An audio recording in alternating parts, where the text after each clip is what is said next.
Taking a look at this really nice 5-in-1 heat press. So this is for making shirts or other things that are flat material.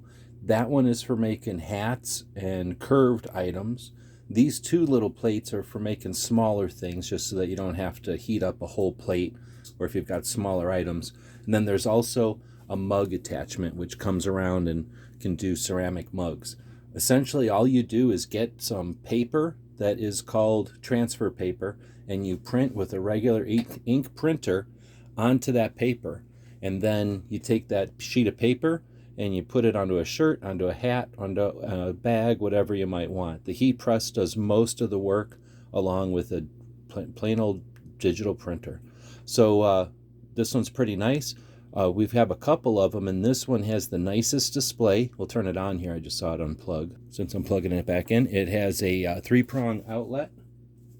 Just came loose from the extension cord there.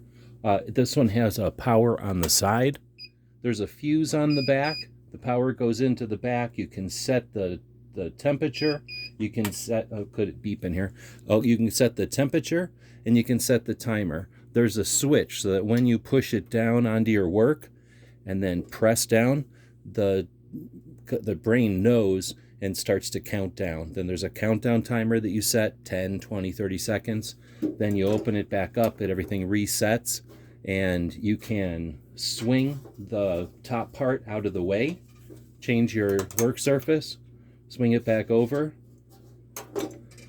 and clamp it back down. Real easy to use. Of course, you wouldn't be touching this. That's why the handles are here. It'd be very hot if it was on. Very easy to use, very heavy, needs some room on a desk, but well worth the effort. Hope this helps.